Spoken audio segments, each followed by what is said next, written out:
Segunda de Samuel capítulo 7.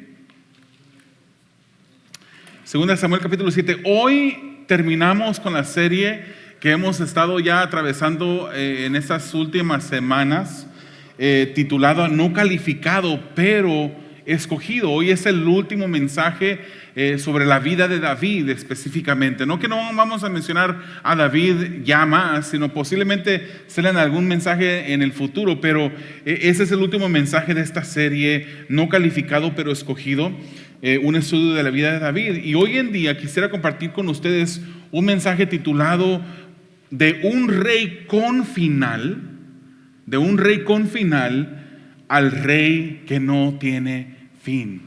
De un rey con final, un hombre humano que tiene fin. Todos nosotros estamos destinados, el 100% de las personas que han pasado por esta tierra han muerto, excepto la palabra del Señor nos dice que hubieron dos por allí, el tocayo de mi hermano que está aquí presente, Enoc, y también Elías. Fueron los que la palabra del Señor nos muestra que no murieron, o nos da a entender eso por lo menos. Pero hoy en día vamos a hablar de un rey con final. Hoy es el final del estudio de la vida de David. Ese es el rey que tuvo un final, de él al rey que no tiene fin. Y como hemos estado hablando mucho de David en estas últimas semanas y ya habiendo orado por la palabra, hagamos un resumen de la vida de David, de su reinado. Recordemos que David no nació siendo rey, no nació ni siquiera en una casa de realeza en la que él se le pudiese haber llamado un príncipe. David fue ungido como un próximo rey, posiblemente a los 10 o 15 años de su vida. De acuerdo a 1 de Samuel capítulo 16 nos relata cómo David fue ungido. David fue ungido en ese momento cuando Samuel el profeta llega a la casa de Isaí y le pregunta por todos sus hijos. Y David era el número 8. David ni siquiera lo contaban. Cuando pidió ver sus hijos, el papá no dijo, espérate, queda uno en el campo, voy por él, sino que lo presentó. Y cuando llegó el primero, dice la palabra del Señor que era un personaje de buena estatura, buen mozo, era de buena apariencia, pero Dios le dijo a Samuel, ese no es. Y luego llegó el segundo hijo y ese no era. Y al final miró Samuel todos los hijos y ninguno recibió dirección de parte de Dios que ninguno de ellos iba a ser el próximo rey. Por eso Isaí pregunta, ¿no te quedará por ahí otro hijo? Sí, hay otro más, el que está cuidando las ovejas. En este momento mandan a llamar a David y Dios le dice a Samuel que ese era el que había sido escogido por él.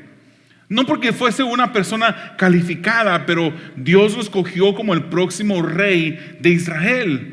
David, hermanos, llegó al trono de acuerdo a 2 de Samuel capítulo 5 cuando tenía 30 años. Imagínese usted, aun cuando hubiese sido ungido a la edad de 15 años, esperó 15 años para que se cumpliera lo que Dios había prometido sobre su vida.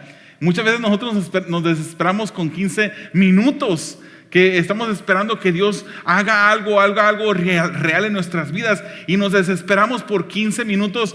¿Cuánto más esperar 15 años antes de poder llegar al trono? David, hermanos, reinó por 40 años en Israel y murió a la edad de 70 años, según Primera de Reyes capítulo 2. Pero sus comienzos fueron comienzos muy humildes. Él comenzó siendo un pastor de ovejas. Y en el tiempo, en la cultura hebrea, la persona que cuidaba de las ovejas era una persona que tenía una posición, y a veces usamos la palabra humilde. La palabra humilde ha venido a ser un sinónimo de pobreza. Pero el que sea una persona pobre no quiere decir que es humilde de corazón. Pero en este caso David fue una persona con un trabajo despreciado. Un trabajo que cuando lo miraban así como lo humillaban, ese tipo de trabajo de ser pastor. Pero de ahí, hermanos, Dios hizo de este hombre, de este jovencito que cuidaba ovejas, lo sacó del redil y lo llevó hasta el trono. Lo hizo de los más insignificantes dentro de Israel, lo puso como el gobernante supremo, después de Dios, el gobernante supremo de Israel. Comenzó como un pastor, pero termina como rey. Tuvo muchas victorias, hermanos, como también derrotas vergonzosas.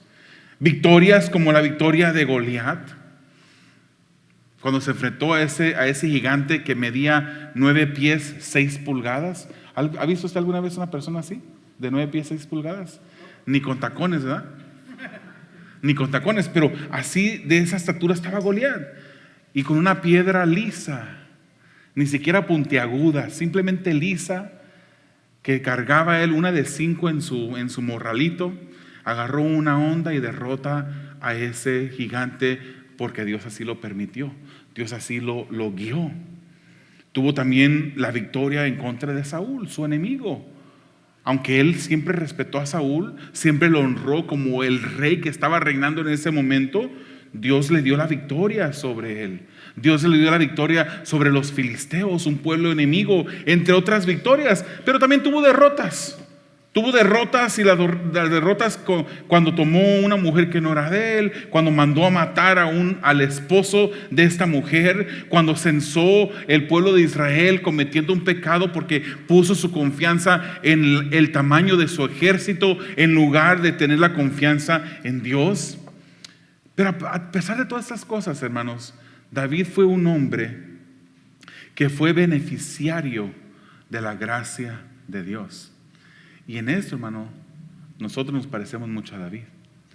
Nosotros hemos sido beneficiarios de la gracia de Dios. Efesios capítulo 2, versículos 8 y 9 dice que somos salvos por lo bueno que somos. La palabra dice que somos salvos por la cantidad de buenas obras que podamos hacer. ¿Dice así la Biblia? No le van a decir al pastor Glenn, ¿verdad?, que estoy enseñando herejías. Así no dice la Biblia, solamente era una prueba. La palabra del Señor dice que hemos sido salvos por gracia mediante la fe. Es una gracia de Dios. La gracia quiere decir algo que se nos es dado cuando no lo merecemos. No merecíamos la salvación. Hay personas que caminan hoy por este mundo pensando que son suficientemente buenos, que son suficientemente personas que han hecho el bien y por lo tanto merecen. Hermanos, aunque haya sido usted la madre de Calcuta, una mujer que pasó toda su vida haciéndole el bien a su prójimo, una mujer que se dedicó año tras año no viendo sus intereses, sino viendo por los intereses de otros. Buenas obras, y no estamos diciendo que no debemos de hacer buenas obras, pero ni ella pudo ganarse la salvación por medio de las cosas que hacía. La palabra del Señor dice que somos salvos por gracia mediante la fe. ¿Y la fe en qué? La fe en Jesucristo. Y agrega, no es por obras para que nadie se gloríe, para que nadie se pueda levantar el cuello y decir, yo me merezco la salvación. Nadie jamás en toda la historia llegará al cielo y va a decir, yo estoy aquí porque me merezco.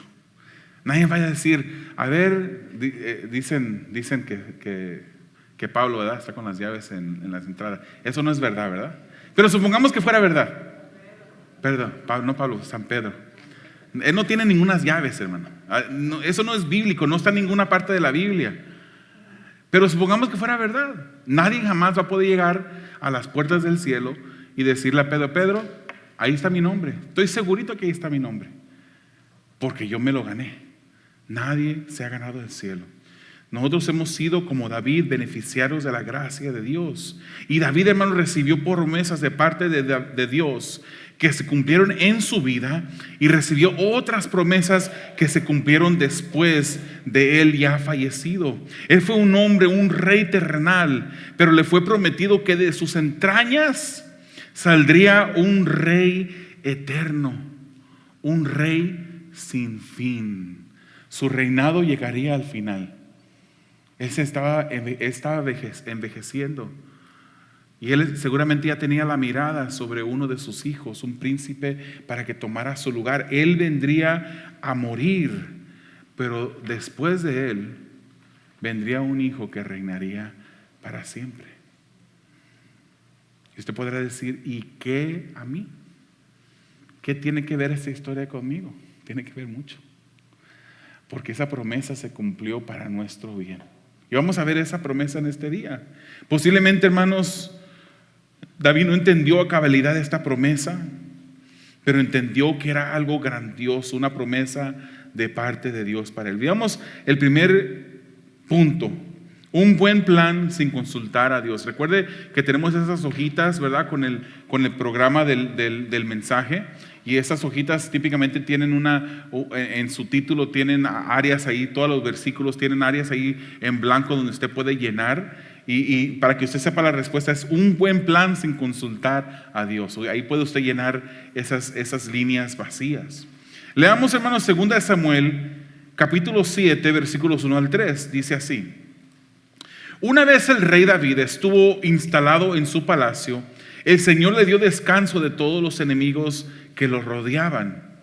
Entonces el rey dijo al profeta Natán: como puedes ver, yo habito en un palacio de cedro, mientras que el arca de Dios se encuentra bajo el toldo de una tienda.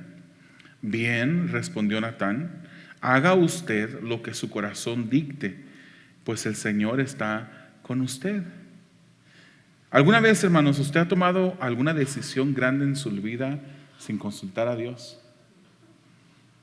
¿Alguna vez usted ha decidido tomar una decisión, posiblemente una decisión que no solamente le afectaría a usted, sino que afectaría a toda su familia, y no le ha consultado a Dios? A veces hacemos eso, hermanos. No me diga que yo he sido el único, ¿verdad que no? A veces yo he tomado decisiones sin consultar a Dios. Todos nosotros, creo, y no quiero que usted piense que le estoy juzgando, pero creo que todos hemos enfrentado esa situación, el confiar en un plan que nosotros podamos diseñar sin consultar a Dios. Pero claritamente Proverbios capítulo 3 versículo 5 nos dice que confía en el Señor de todo tu corazón. No dice confía en tu corazón. No dice la palabra, si tu corazón te lo dicta, hazlo. Haz lo que te haga sentir bien. No, esas son filosofías humanas, filosofías del hombre. Aquí dice confía en el Señor con todo o de todo tu corazón, y no te apoyes en tu propia inteligencia. David le compartió a Natán el plan que tenía, pero no oró a Dios, y pareciera ser que tampoco Natán oró a Dios. Parece que no consultó a Dios. Hermanos, la comunión en oración y el estudio de la Biblia es esencial para ser dirigido por Dios en todo lo que hacemos. Es verdad, hermanos, le voy a contar un secreto. Jamás a mí me ha llegado una respuesta a mi oración con una carta anónima en el correo. A mí nunca me ha llegado un correo que diga, esa petición que me estabas haciendo tú en privado, esa es la respuesta. Mira, toma esos 3 pasos. Nunca. Y le he pedido al Señor muchas peticiones. Algunas peticiones que Él me ha contestado, otras que Él me ha dicho que no, otras que no ha recibido respuesta. Y cuando no recibimos respuesta de parte de Dios, es porque Dios desea que nosotros sigamos orando.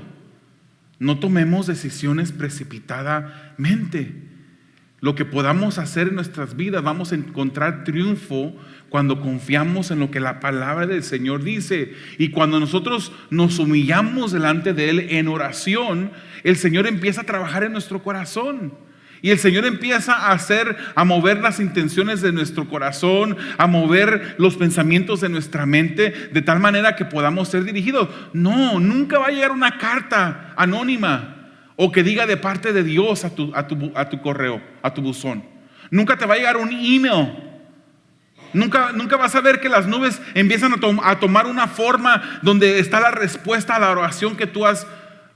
Es posible, puede suceder. O sea, también yo no puedo decir que no puede suceder, que Dios no lo puede hacer, pero no es típicamente esa la manera como Dios obra. La manera como Dios obra es cuando tú te entregas en oración y le consultas. No vas a escuchar esa voz audible posiblemente, aunque es posible, si Dios lo quiere hacer, Él puede hacer cualquier cosa, pero típicamente no escuchas esa voz. Simplemente entregas tu plan, le dices al Señor, Señor, yo quisiera hacer esto, mas no quiero hacer nada fuera de tu voluntad. David pensó, yo vivo en palacio de cedro. Cedro es una de las maderas más preciosas, más bonitas que puede existir. Él vivía en un palacio que había sido construido con cedro. Y él decía, y el arca de Jehová, ¿se recuerdan que era el arca de Jehová? Decía, el arca de Jehová estaba viviendo bajo tienda, bajo una estructura de tela. No es justo. Si Dios es más grande que yo, ¿por qué es que yo voy a vivir en un palacio de cedro? Cuando el arca de Jehová está en un lugar así. Para aquellos que no saben lo que es el arca de Jehová, era como un cuadro rectangular, más o menos el tamaño de este piano, pero más grande. Tenía unas figuras de serafín por arriba, estaba bañado en oro. Adentro dice la escritura que estaban las tablas de Moisés, de la ley, estaba la vara de Aarón que reverdeció, estaba también porción del maná que descendía del cielo. Pero cuando esa arca, el pueblo de Israel miraba a esa arca, lo miraban como algo sagrado. Cuando miraban esa arca, para ellos era como la misma presencia de Dios. Cuando ellos iban a luchar en la guerra, el arca del Señor iba cargada por los levitas enfrente. El arca del Señor iba primero y luego iba el ejército marchando detrás de ellos rumbo a la guerra. Ellos hacían eso porque sabían y reconocían que la presencia del Señor tenía que ser primero. Tenían que la presencia del Señor tenía que ir enfrente. Ellos seguían la presencia del Señor. Y David piensa, ¿cómo es posible que el arca de Jehová aún esté en esa estructura temporal? Yo le quiero hacer un templo. Yo le quiero hacer un edificio grandioso, bonito, con muchos materiales costosos a Dios para poder meter esa arca y colocarla dentro de este templo. Buen pensamiento, ¿verdad? ¿No se le hubiera ocurrido a usted también? Y va y le dice a Natán. Y Natán parece que ni siquiera le consulta a Dios para darle una respuesta a David, sino que Natán nada más dice, haga usted lo que su corazón dicte. Parecido a los consejos de hoy en día, ¿verdad? Como dije hace ratito, lo que te haga sentir bien tu corazón. Como tú, hermanos, no podemos confiar en el corazón. El corazón es engañoso más que todas las cosas y perverso. ¿Quién lo conocerá? Dice la Biblia. Él pensó, ya es tiempo de construirle casa a Jehová. Algo sensato, hermanos, algo bueno. Él quería honrar a Dios. Aún mejor, llamó al profeta. El profeta nomás le dijo, haz como tú estés determinando en tu corazón. Él pensó, a lo mejor pensó, pues Dios está con él. Lo que está pensando seguramente ha de ser parte del Señor. Pero no fue así. Porque la palabra del Señor nos dice que después volvió al próximo día Natán y dijo, ¿sabes qué? Ese no es el plan que Dios quiere para ti. ¿Nos ha pasado esto, hermanos?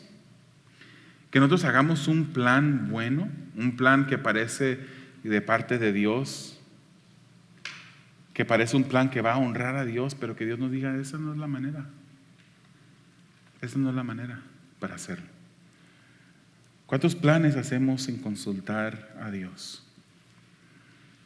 ¿Cuántas veces hemos tomado acción sin ir delante de Dios? Decimos que confiamos en Dios. Decimos que Él es el que nos sustenta, que Él proveerá todas nuestras necesidades conforme a sus riquezas en gloria. Repetimos versículos de la Biblia. Pero cuando llega la necesidad, cuando llega la situación difícil, no consultamos a Dios. Pensamos primero en el abogado. Pensamos primero en el 401k o el IRA donde tiene usted dinero para sacarle dinero prestado. Pensamos primero en llamarle al compadre o al amigo, aquella persona que sabe usted que le puede ayudar, y no consultamos a Dios. Pero el Señor nunca falla, hermanos. Cuando venimos delante de Él y le pedimos a Él una petición, el Señor siempre contesta. Hermanos, acabamos de pasar una angustia terrible en esta congregación. Estaba terrible la angustia. A mis hermanos Andrés y la hermana Marta estaban en una casa, les pidieron la casa. Les dijeron pues que tenían ya otros planes y de repente sentimos calma porque les extendieron un par, 2, 3 meses, no sé cuántos. 9 meses más les dieron para que salieran. Ellos orando, pidiéndole al Señor. Y uno dice, pues ya son 9 meses. No digo que ellos hicieron esto, pero uno pudiera decir, pues ya tenemos 9 meses más, eso, pero rápido pasar los 9 meses. Y les dijeron que ya para el día último del mes pasado de agosto tenían que entregar la casa. Y los hermanos no tenían a dónde ir. Oramos por ellos aquí, después de un servicio. ¿Qué fue la semana pasada que oramos? Antes pasada. Y ustedes, los que están en el grupo de WhatsApp que tenemos en la iglesia, vieron el testimonio que les acaban de llamar. Ya, hermanos, estamos a punto. ¿Qué será que el Señor no nos contesta? ¿El Señor estará dormido? ¿Qué será que está ignorándonos el Señor? Pero no. El Señor permite las situaciones en nuestras vidas. Primeramente, Él se va a glorificar en toda situación. Él se va a llevar la gloria. No esperaban los hermanos esto. Ni siquiera el hermano Andrés puede decir que es gracias a su inteligencia y a su visión que el viernes pasado él miró una casa que estaba de renta y de repente preguntó y por su astucia. No contábamos con la astucia del hermano Andrés, ni contemos nunca. Contamos con la benevolencia y la bondad de Dios. El Señor permite las cosas en nuestras vidas para glorificarse. Y el Señor también a veces permite la situación en nuestras vidas para probarnos. ¿Qué hubiese pasado si hubiese llegado el día? Y hubiese llegado la persona ahí a decir, perdón hermano, no les pedí permiso para usarlos como ejemplo en esta mañana. Pero ¿qué hubiese pasado, hermanos? Nos ha pasado así. A veces no consultamos a Dios. No estoy diciendo que ellos no lo hicieron. Lo hicimos. Pero a veces llegamos hasta el punto ya cuando decimos, ahora sí parece que no va a haber contestación. Pero Dios siempre llega a tiempo. Porque Dios nunca falla, hermanos. Solamente tenemos que llegar a Él, consultarlo. En oración lo consultamos. Cuando nosotros oramos, estamos hablando con Dios. Cuando nosotros leemos la Biblia, el Señor está hablando con nosotros. ¿Quiere usted escuchar la voz audible de Dios? Lea la palabra en voz alta y usted escuchará la voz audible de Dios. El Señor dirige nuestros pensamientos. El Señor dirige nuestras acciones cuando nos entregamos en oración. Y si el Señor no te contesta, posiblemente hay alguna persona aquí que está todavía necesitado de algo. Seguramente, yo tengo necesidades. Y el Señor no contesta, sigue orando. Sigue pidiéndole. Él va a contestar, hermanos. Él siempre contesta. A veces orar, hermanos, para algunos es ya la segunda opción, o tercera, o cuarta, quinta. A veces ni siquiera es la opción. Pero una persona que es verdaderamente hijo de Dios siempre va a recurrir a su Padre Celestial. Porque cuando estamos en problemas, hermanos, la palabra del Señor dice, no te preocupes. No se preocupen por nada. Filipenses capítulo 4, versículos 6 y 7 nos dice, no se preocupen por nada, más bien, en toda ocasión, con oración y ruego, presenten sus peticiones a Dios y denle gracias. Y la paz de Dios, que sobrepasa todo entendimiento, cuidará sus corazones y sus pensamientos en Cristo Jesús. Esa paz de Dios va a cuidar nuestro entendimiento, o sobrepasa nuestro entendimiento y va a cuidar nuestros corazones, va a dirigir nuestros corazones y va a mover nuestros pensamientos en Cristo Jesús. Natán, hermanos, tuvo que corregir sus propias palabras. Regresó la próxima mañana después de haberle dicho a David, David, ¿sabes qué? Haz como te dicte tu corazón. Él regresó y dijo, no. Pensó, hablé precipitadamente. Y le dijo a David que él no podía construirle casa a Dios. ¿Y por qué no? Porque las manos de David estaban manchadas de sangre. Se requería de otro que no tuviese sus manos manchadas que para construirle el templo a Dios, hermanos. Y es por eso que vemos y sabemos por la historia, aunque no vamos a enfocarnos en eso, pero Salomón fue el hijo de David que al final pudo y Dios le permitió construir este templo. Pero David no era el apropiado. Y Dios mismo le dijo directamente, Primera de Crónicas 28:3, le dijo, cuando Dios me dijo, tú no construirás un templo en honor a de mi nombre, porque eres hombre de guerra y has derramado sangre. Dios tenía reglas específicas para quién podía construirle un templo. Ahora el templo ya somos nosotros, sabemos eso, ¿verdad? Nosotros somos el templo del Espíritu de Dios. Y sí, está bien, hermanos, usted no está diciendo una herejía, no está cometiendo un pecado cuando dice, vamos a la iglesia. Decimos, a veces yo le digo esto a mis hijas y mis hijas me corrigen, no es la iglesia, ese es un edificio, nosotros somos la iglesia, porque eso es lo que les he enseñado yo a mis hijas. Pero, y decimos, tenemos la costumbre de decir, vamos a la iglesia, pero hoy en día este no es el templo, es un edificio donde se reúne la iglesia a alabar a Dios por medio de canto y a estudiar su palabra, pero es nada más un edificio. Hoy en día nosotros somos el templo del Espíritu. Hermanos, hay veces que debemos de buscar la voluntad de Dios más y más profundamente, y cuando Dios no nos conteste, es redoblar esfuerzos. Segundo punto, el plan corregido por Dios. En este pasaje, hermanos, no lo estamos leyendo todo, pero si usted lee el capítulo 7 de 2 de Samuel, usted va a ver que Dios le recuerda a David todas sus bendiciones. Le dice cómo lo sacó del redil a llevarlo a gobernar. Le dijo, mi presencia ha estado siempre contigo, David. He aniquilado a todos tus enemigos. Ahora voy a hacerte famoso como los más grandes de la tierra. Y así es, David es famoso. David es famoso. Entre los más grandes reyes de Israel se cuentan a David y Salomón también por la sabiduría que tuvo. Cuando Dios le dijo a Salomón, dime lo que quieras que te dé. Salomón, el hijo de David, pudiese haber pedido riquezas, pudiese haber pedido cualquier otra cosa, pero él le pidió a Dios sabiduría y Dios se lo concedió. Y con esa sabiduría Dios también lo hizo a Salomón muy, pero muy rico. Segunda Samuel capítulo 7 versículo 11 dice, pero ahora el Señor te hace saber, Natán está hablando, Natán el profeta le dice a David, pero ahora el Señor te hace saber que será Él quien te construya una casa. Cuando uno lee esto, hermanos, uno no lo entiende a primera instancia y uno dice, oh, ok, es que David quería construirle un templo, una casa a Dios para que ahí poner el arca, y Dios es el que le dice, a ti te voy a hacer una casa, yo voy a ser el que te haga una casa a ti. Si usted se lo hubiera dicho, si a mí me lo hubiera dicho, yo le hubiera dicho, ok, pero yo quiero una piscina de ese tamaño, una piscina de tamaño olímpico, ¿verdad? Con tantos cuartos en tal lugar. Pero no era de eso lo que estaba hablando Natán de parte de Dios.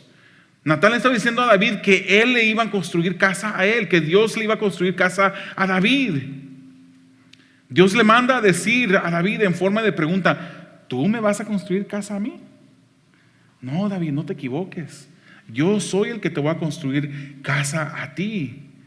Dios le dice, ya llevo tiempo, estoy parafraseando, Dios ya llevo tiempo viviendo en tiendas y no he pedido que me construyan un templo. Claramente, hermanos, sabemos que era la voluntad de Dios que se le construyera un templo. Salomón lo hizo después, pero David no era el indicado. Pero qué maravilloso, hermanos, y qué bonito ejemplo.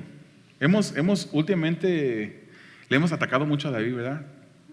Diciendo todo lo malo que hizo, pero algo bonito que hacía él, hermanos, siempre se humillaba delante del Señor. Y en esta ocasión, cuando Dios le dice, no, tú no, él se humilla, pero él también se regocija por las promesas que Dios le hace. Había hecho de su nombre un nombre reconocido. Hermanos, a Jesús se le conoce como el Hijo de David. El Hijo de David. No se le conoce a Jesús como el hijo de Salomón o como el hijo de Roboam, que fueron descendientes. Se le conoce como al hijo de David.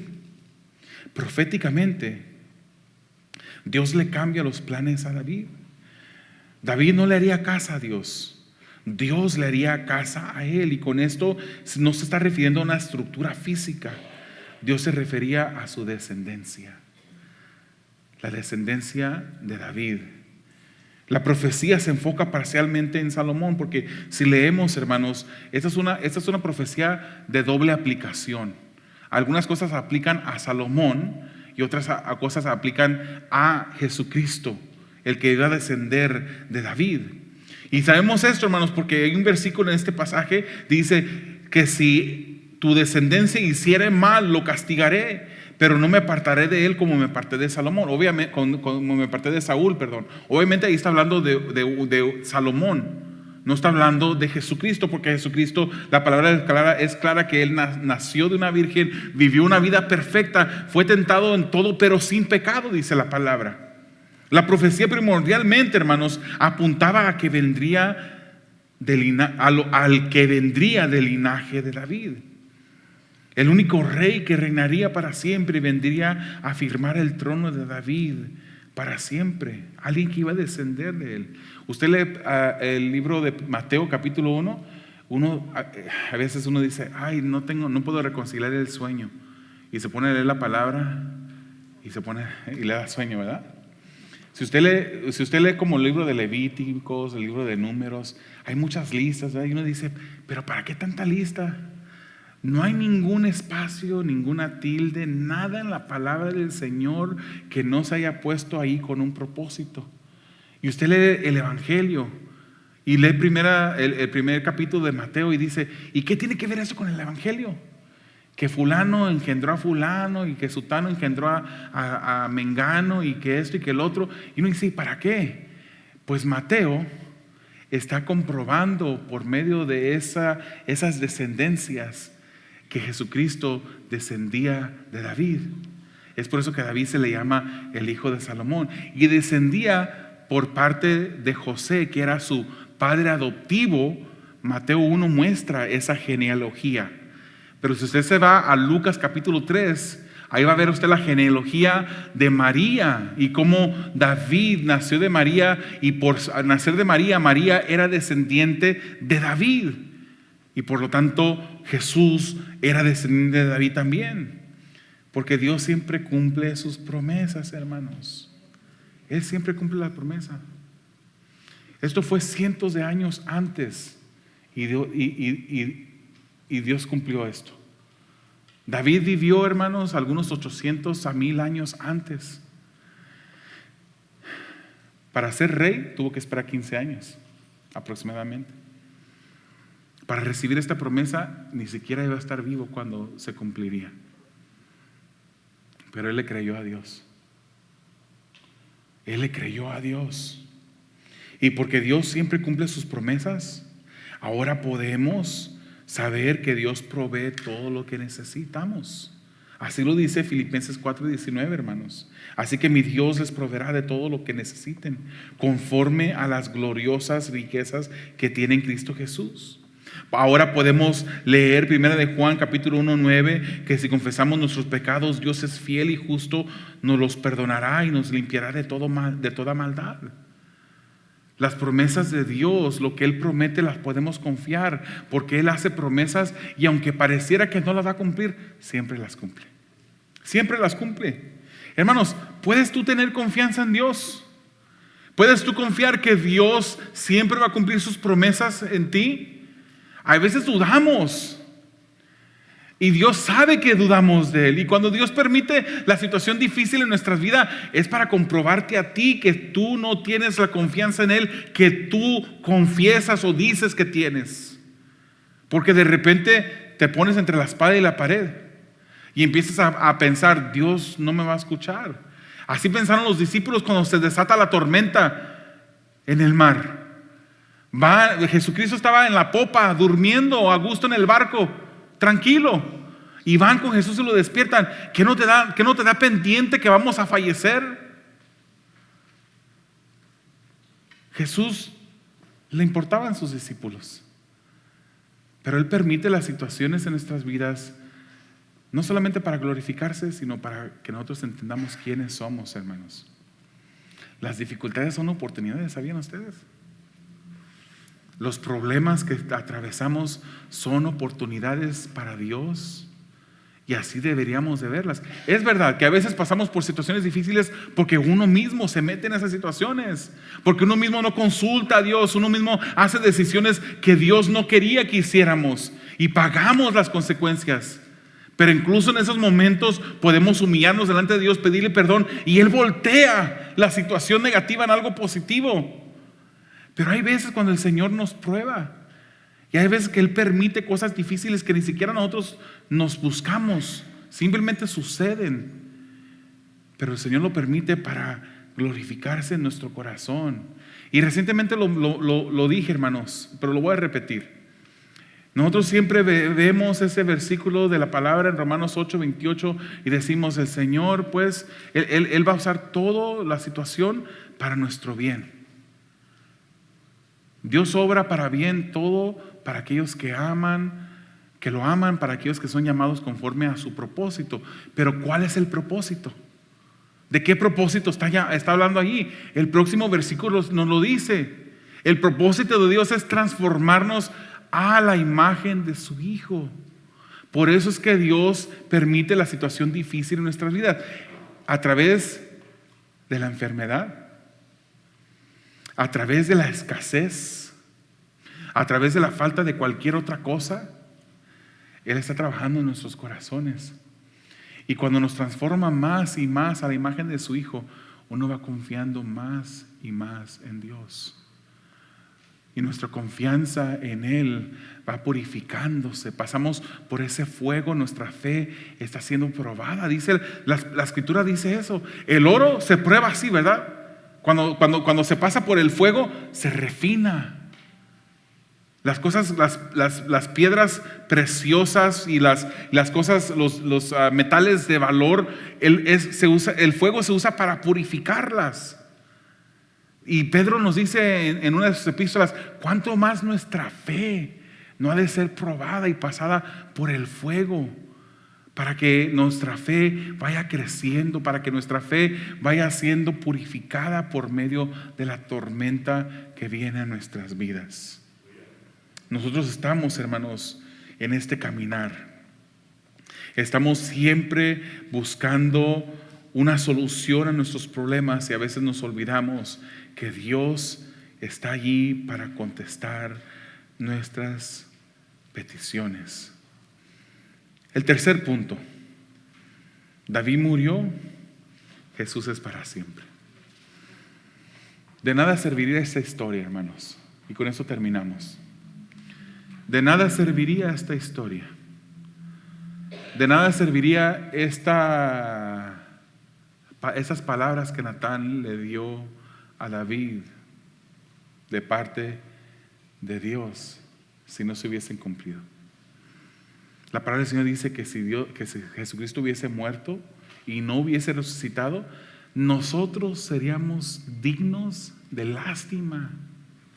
La gente de afuera nos miraría a nosotros y ahí están ya entrando gente que dicen que sirven a un Jesús que murió y nunca resucitó. Pobrecitos, están engañados. Pero Jesús resucitó.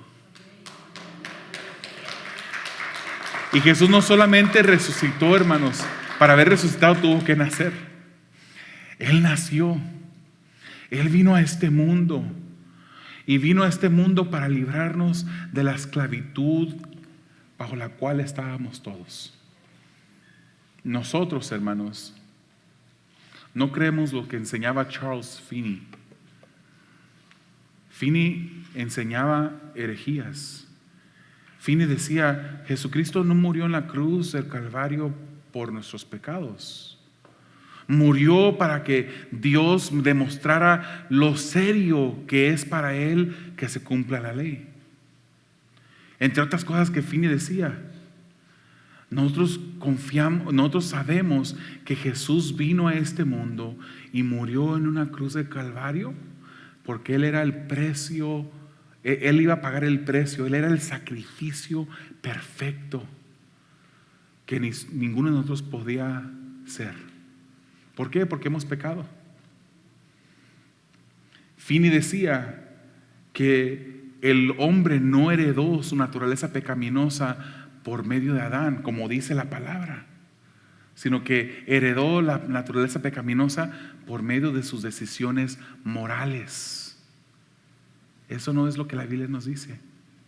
Jesucristo murió en la cruz del Calvario, pagó el precio siendo el sustituto de nosotros.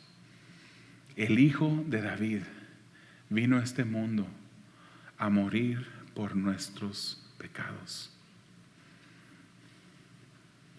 Pero no es suficiente saber eso. No es suficiente tener un conocimiento intelectual de que sí hubo un Jesús. De que sí hubo un Jesús que históricamente está documentado incluso por historiadores seculares. Es necesario aceptar a Jesús. Es necesario ser discípulo de Jesús. No puedes vivir tu vida a la manera que tú quieras vivirla, simplemente porque has puesto tu fe en Jesús. El que es un hijo, un discípulo de Dios, un verdadero hijo de Dios, va a buscar obedecerle, va a buscar honrarlo, se va a examinar a sí mismo, como dice Pablo, para asegurarse que está dentro de la fe. No es suficiente que tú digas que tienes fe. No es suficiente que tú digas algo que no se muestre. Es verdad, lo dije hace un rato, no somos salvos por obras, pero nuestra fe se manifiesta a través de los frutos de nuestras vidas, como dice Mateo capítulo 7. En ese mismo pasaje de Mateo 7 dice: por sus frutos los conocerán. No puede un árbol bueno dar mal fruto. ¿Cuándo ha visto usted que de un manzano salgan nopales? No puede. El árbol bueno da buen fruto. Y si tú eres un árbol bueno, si tú eres un hijo de Dios, habrá fruto de ti. Ese mismo pasaje nos dice: no todo el que dice Señor, Señor entrará en el reino de los cielos. No todo. No es suficiente. En aquel día muchos dirán: en tu nombre eché fuera demonios, en tu nombre profeticé, en tu nombre hice muchos milagros. Y solamente escucharán esas palabras de Dios que dice, les dirá: apártate de mí, hacedor de maldad, nunca te conocí. Es tiempo, hermanos, de examinar nuestras vidas. No podemos vivir nuestras vidas como sea. No es suficiente llegar los domingos y sentarnos aquí a escuchar un mensaje. ¿En verdad es Dios el Señor de nuestras vidas? En verdad es, cuando usted dice Señor, es curioso. Cuando usted dice Señor, usted le está diciendo a Él que Él es amo de su vida, que Él es su amo, que usted es su esclavo. No todo el que dice Señor, Señor entrará en el reino de los cielos, sino aquellos que hacen la voluntad de mi Padre. Cierra tus ojos, hermano, inclina tu rostro. Te lo pido, te invito. No tienes que hacerlo. Pero ese es un momento, hermanos, en el que podemos hacer una autoexaminación de nuestras vidas. No es tiempo de examinar al que está a tu lado. No es tiempo de examinar a tu cónyuge. Es tiempo de que te examines a ti mismo y le preguntes a Dios: Señor, ¿estoy dentro del redil? ¿Soy tu discípulo en verdad? No es suficiente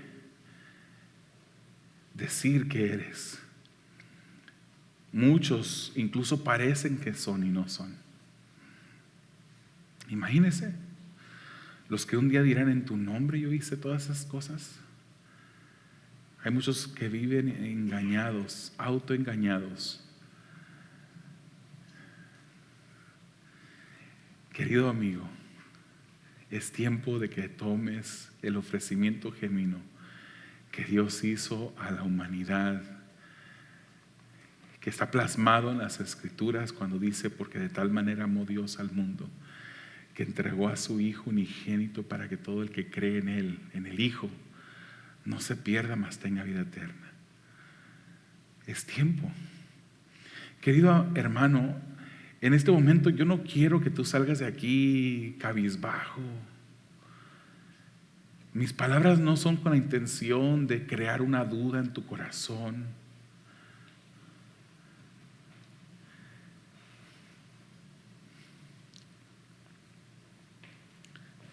El Señor me ha hecho un llamado a mí como tu pastor.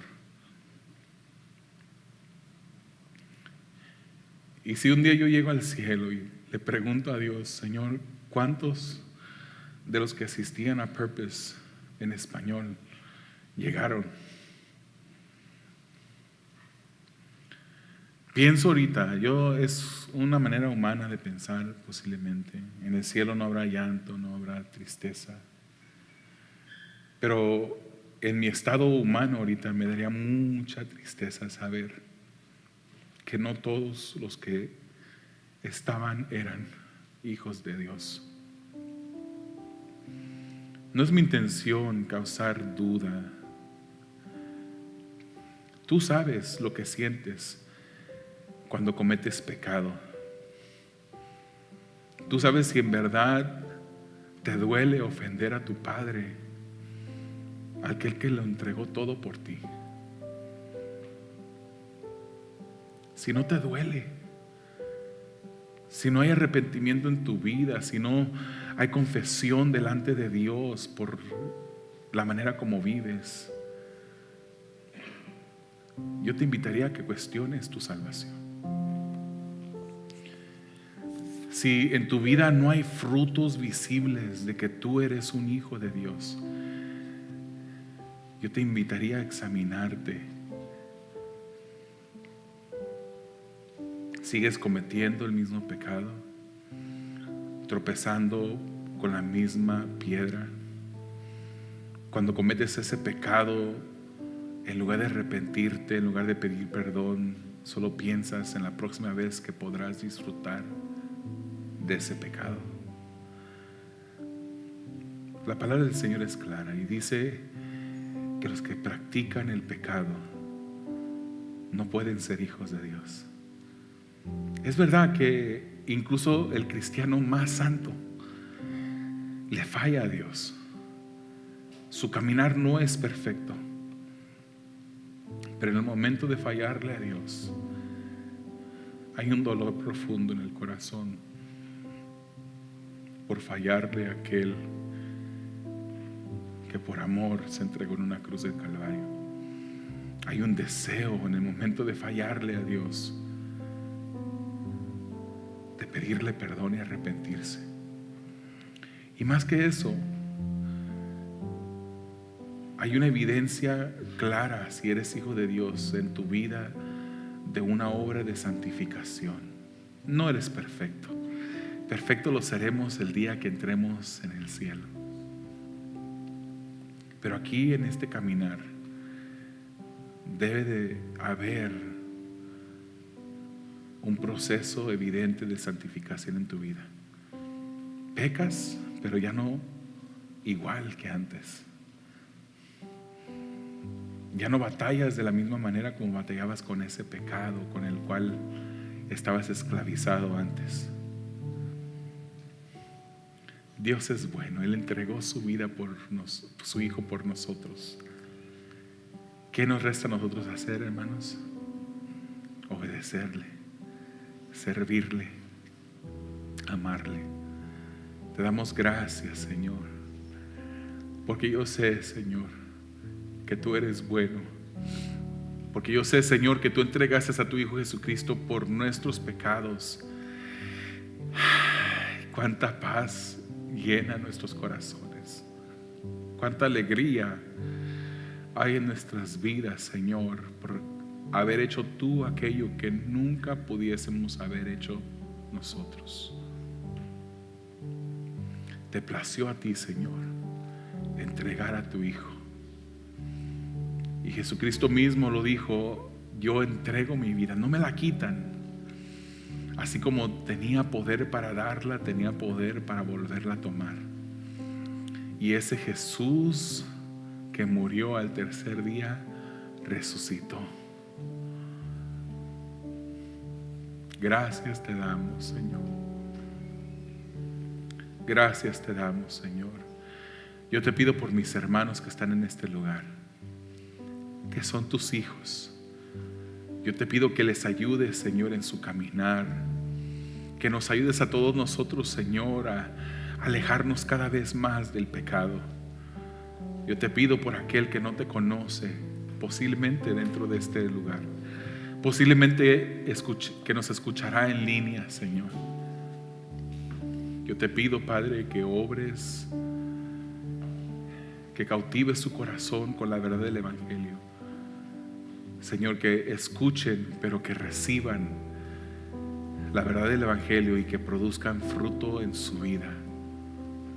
Porque por sus frutos los conoceréis, dice tu palabra. Te damos gracias por tu salvación en el nombre de Jesús. Amén.